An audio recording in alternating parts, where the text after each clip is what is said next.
Hello, my friends. You are in Coach Matt's kitchen. Actually, let me be clear. This is Sydney's kitchen. It's Jim and Mary Beth's kitchen.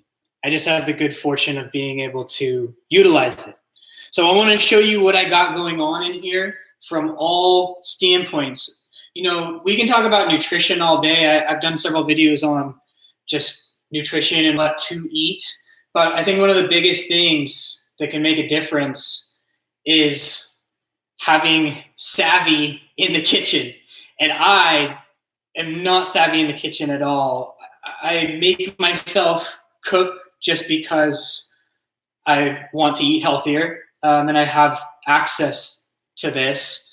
But I don't really like the process of cooking. So this is going to be, take it with, this is what it is. This is just my take on things, and maybe you can take something from this. But this is more I'm going to share with you my sort of lifestyle around eating.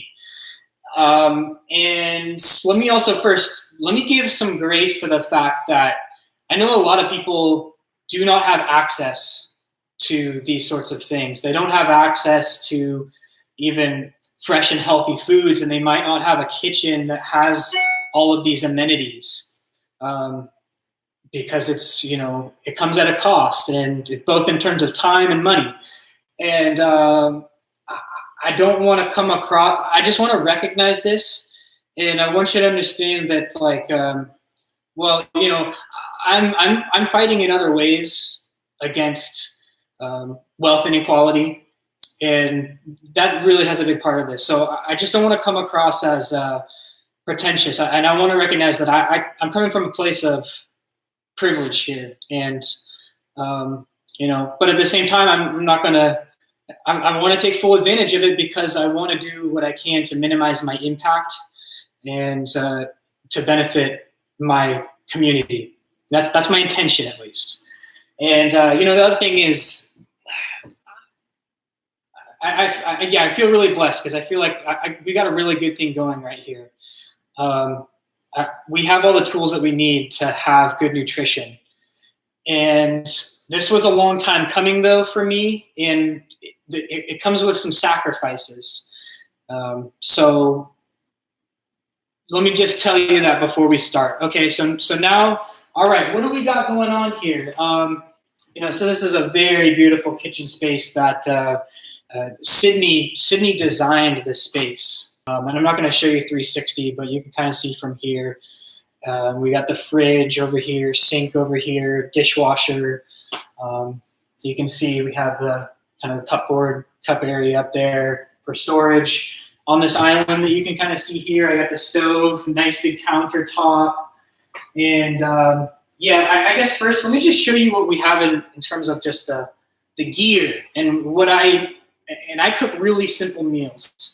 So there's a lot of other tools that you could use, that people use, and you got to talk to somebody else about good cooking. You should talk to Jim or Sydney. But as somebody who's not an expert cook and just tries to make really quick, healthy meals, that's my perspective, and this is what I use. So, you got to have yourself a cutting board, big cutting board. I use this tray a lot for just about any number of reasons. Yeah, I'm just going to go over the most important things. Spatula, bread knife. You've got some measuring cups. You need some skewers. Can opener.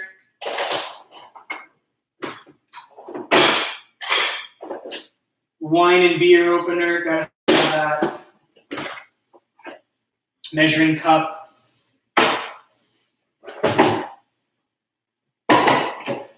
Vegetable salad spinner, really good to have. Big salad bowl. Get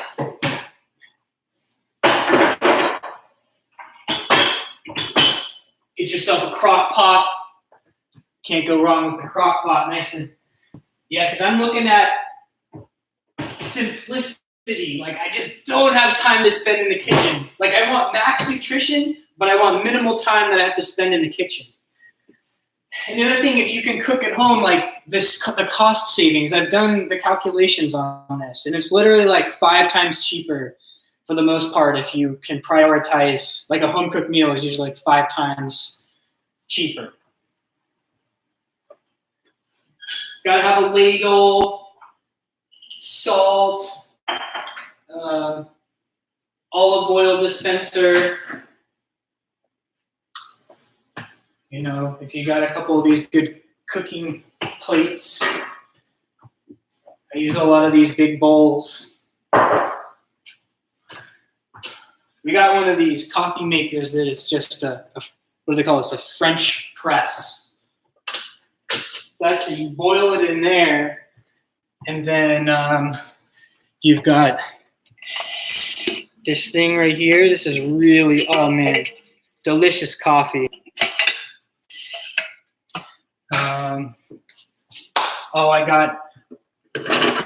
So I'll tell you what I eat in just a minute, but yeah, let me just show you what we got. Okay, blender, huge. Gotta have a blender. Or you don't gotta do anything. I actually don't want to be dogmatic about this at all. I'm just gonna tell you what I like. And I know I talked to some of my clients and they hate smoothies. They don't want to drink smoothies, but they're perfectly healthy. So compost bin. We have we do composting, and yeah, and then refrigerator, freezer, bada bang, bada boom. Okay, so now let me take you through a day of eating and what that looks like for me and how I try to keep things stocked. It's one of the big things, with all of the essentials that I would need. And the meals that I eat, it's like the same basic concept, but then I try to have a range of options that I can mix in so that, for instance, the smoothie. First of all, I'll say that generally I don't eat breakfast. Just come in for lunch sometime between, could be as early as 11, but sometimes I don't eat until like 5 o'clock.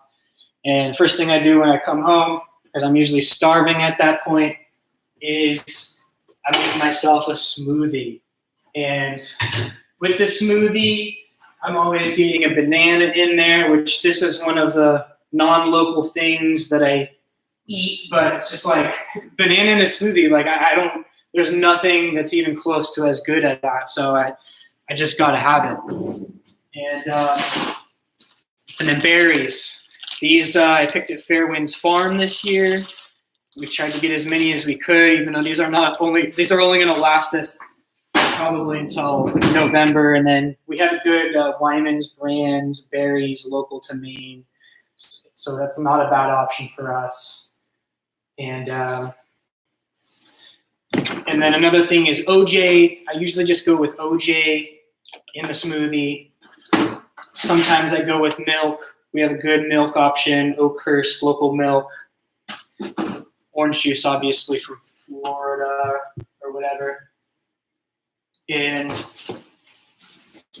the greens, which I actually do not have any greens at the moment, but I'm going with, one of the best greens is beet greens. Beet greens in the smoothie. I'm a new convert to that, and we were growing them at Swango this year, and that's probably the best. That's my favorite thing in a smoothie.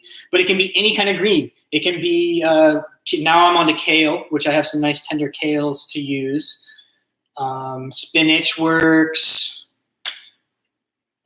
I mean, really, those are the best ones. Those are the best ones. Could be arugula, and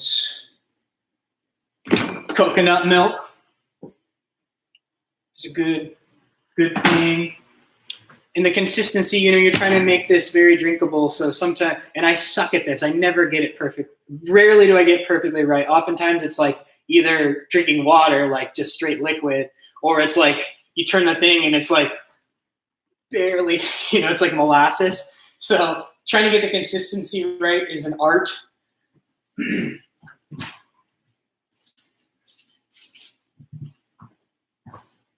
Peanut butter.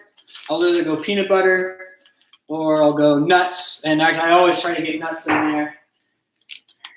Chia seeds. And walnuts. And, so as much as possible, I'm trying to source everything local, but you can see that many of these ingredients are not necessarily local. And local can mean different things. Local can mean within the state. It can mean, you have to pick what your scale is. But I'm trying to do that. I'm consciously doing as much as I can with that. Protein powders, which I don't use all of the time. And I'll mix it up. I got pea protein. We use whey. I'll use any kind of protein. This is a common question that people want to know more about is protein powders. And so my take on this is that, there's nothing magic about protein powder. It's literally just isolated protein. So it took it from its original source and isolated the protein. And that doesn't necessarily make it less or more valuable. It's just that you can ensure that you're getting more protein in there. But I really don't think you have to get too worried about not getting enough protein. If you're getting enough calories, you're probably getting enough protein. You would have to be trying to avoid protein-rich foods to not get enough protein. So and that's at least one perspective on this that, I don't know, it seems to be about right in my assessment for most cases. But anyways, I'm talking about, so basically you're getting a green in there, you're getting some juice and liquid in there, you're getting nuts, you're getting berries, banana. I also have, instead of a banana, one substitute that is okay, but not nearly as flavorful. I have some melons that we grew out at Swango Farm. These are cut up, just dew melon here. Maybe I'll try that tomorrow, actually. Okay, so smoothie is a big one. The other thing that I have for lunch most days, I have toast. I usually have toast with butter and jam, or sometimes I'll have some cheese and some veggies on it. And I get the bread from a local baker. I honestly don't know where he gets the flour from, but I'm not too concerned about it. It's a really good product. It's high calorie food. So if you're somebody who's trying to lose weight, I can understand that you might skip the bread in some cases, but I also question, if we need to really if it's the carb consciousness that is really the main focal point. I'm mostly getting whole grains. I'm prioritizing the whole grain options. And it's really delicious. And yeah, that's my unique because of my lifestyle. So that's just a distinction there. If you're trying to lose weight, it might look a little different for you. And also for lunch, sometimes I have a salad. We can get cheese on the salad, a nice dressing with olive oil. And, I'm not low fat. I'm eating high fat. And I would say even for people who are trying to lose weight, I've heard a lot of prominent dietitians who, one in particular, I can't recall his name, he says that all of their foods are just a vessel by which to take in olive oil. He thinks olive oil is like the cure-all. And I don't know if that's true, but I think it's probably pretty good. So yeah, I use that as like my main oil, my default oil for any situation. It could be salad dressing, it could be cooking oil.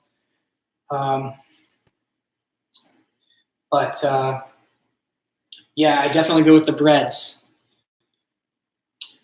Okay, so and that's basically my lunch. And sometimes I have chips. I enjoy a lot of chips and crackers. Again, I'm on a high calorie diet, so that might not be super applicable to you, and you certainly don't want to overdo the fried foods. It's something that's given me some troubles. Too much fried food, too much salt in one period of time, or back-to-back meals with high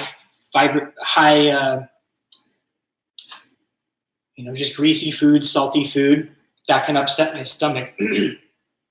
But it's not necessarily a thing every once in a while to just chow down on some chips. I don't have a problem with that. And then nuts. The one thing I'm trying to get more into is just eating as many nuts as I possibly can get down, and really relying on them as a good source. They're very filling and they're very nutritious. Great source of the proteins. And anytime I have just pieces of fruit around, I'll eat those. But I mostly get my fruit consumption in the smoothies. I blend them up. So that's about it for lunch. And then dinners, we usually try to come together. We make a dinner together. But I cook for myself a lot too. And again, I just don't want to spend, that's not what I want to be spending my time doing, is cooking. So my mindset is okay, how do I get as many calories into an edible form as quickly as possible? That's my game. So this is where it kind of opens up. My lunch is always the same, but dinners, this is where I explore. But I think there are a couple of components to a balanced dinner meal that I try to follow all the time. So I usually have some kind of bean in there.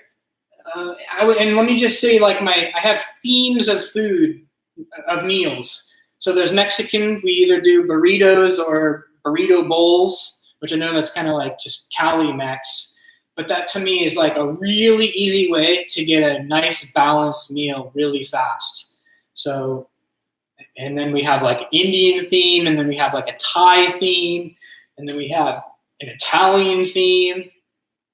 And it's not even so much the ethnic relationship that matters, but it's I don't even really know how to explain it. But what I see is there are these themes of meals that are all balanced, they're filling, they're delicious. And so what are the components of these meals that link them all together? What are the components of a general good meal for dinner? Nice big meal. And I think you have, this is the way I see it. You got legume in there, you've got maybe some kind of grain in there, and you have a nice balance of acid and base. You've got some salt, you've got some fat, you've got the protein and the carbohydrate. It's not too sugary, it's not too fatty. It has, what are the savory, the salty, the sweet, those main components of flavor. It has all of those happening. You've got some spices in there, and the meal is hydrating, whether it's what you're eating is hydrating, or it's making sure that you're drinking enough water with that meal. So that's how I break it down, man. And vegetarian, vegan, all meat. You can be any of these, and you can still follow some of those principles. And I definitely respect people who are vegan and vegetarian for their choice. And but right now, I have my main concern was the well-being of the animals.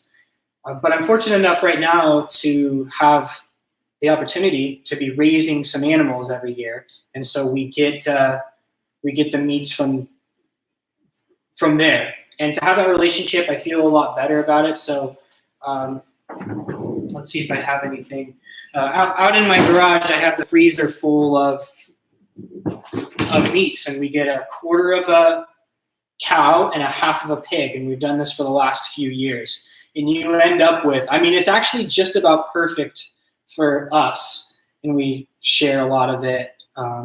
And there's some big pieces in there, so if we have a party or people over, then that's when we'll cook the big cuts. And then also with the farming, I'll end that on the dinners, and maybe I can talk more about dinners later on and specific recipes. More information on that down the road. But the last thing I want to touch on today is kind of thinking about the homesteading aspect of this. Because right now I work on the farm and I have my own garden. And what ends up happening is that you have this big boom of veggies. And you can't possibly eat all of those veggies. I mean, I really can't eat any more cucumbers right now. I'm sick of cucumbers. But they're still coming. So the key is if you can try to preserve that freshness into a form where you can store it through the winter and have it during the winter when you're not going to have any fresh produce. So that's the game we're kind of trying to play here. And so one of the biggest things is with the tomato glut that we get, what are you going to do? Well, we're going to make some sauce, baby. And so check this out.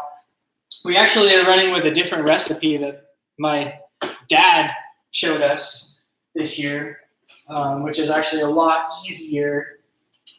You just dice them up. I got jalapenos in here. I got onions in here, some spices.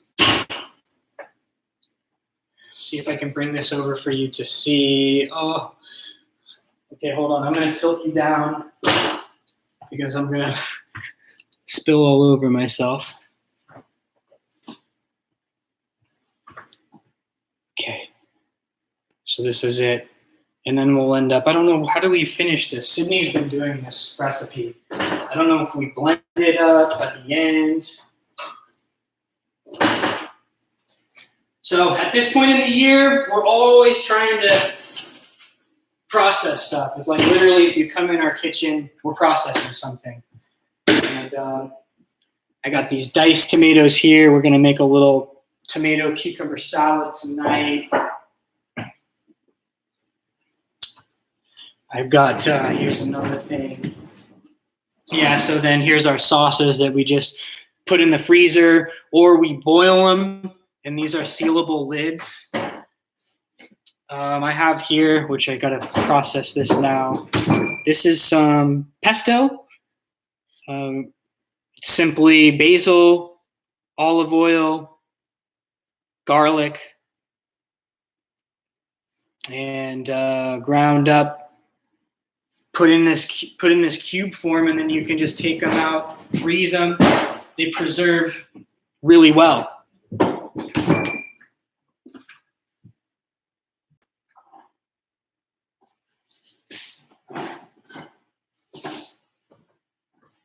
Got jams from earlier in the season. This was some strawberry jams that we preserved using the same process. And these are actually from last year, some peppers, which a deal here. It's going to last maybe another year. You get 2 peppers.